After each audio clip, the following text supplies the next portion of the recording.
దేవత లాంటి మా వదిని చంపాలనుకున్నావంటే నిన్ను ఊరికే వదలకూడదు.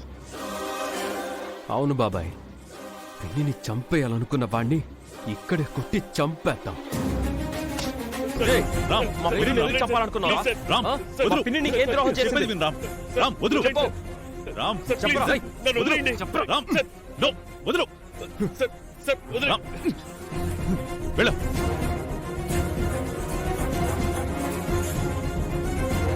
కారు బ్రేకులు తీసింది వీడే కాని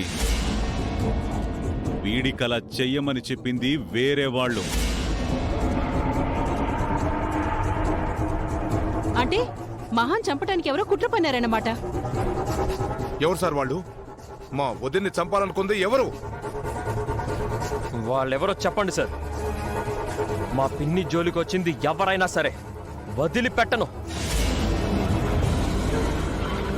నేను కూడా వదిలిపెట్టను. అమ్మలాంటి మా పిన్నిని చంపాలనుకున్న వాడి అంతు చూస్తాను. వాళ్ళెవరో కాదు, మీ ఇంట్లో వాళ్లే.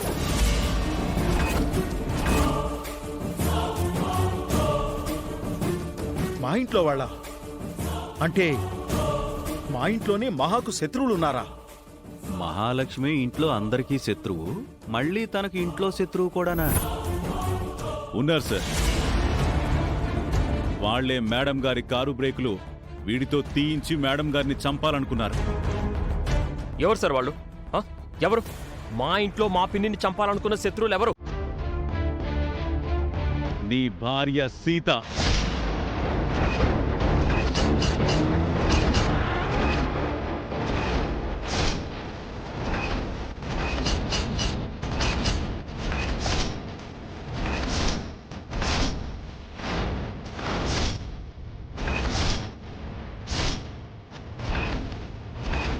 ఏం మాట్లాడుతున్నారు సార్?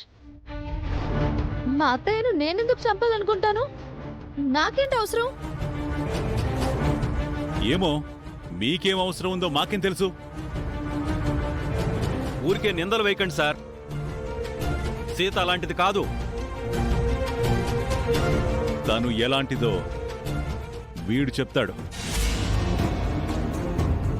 రేయ్, ఏం జరిగిందో చెప్పరా? ఈ సీత గారు నాకు డబ్బులు ఇచ్చి మహాలక్ష్మి గారి కారు సర్వీసింగ్కి వస్తే బ్రేకులు తీయించారు.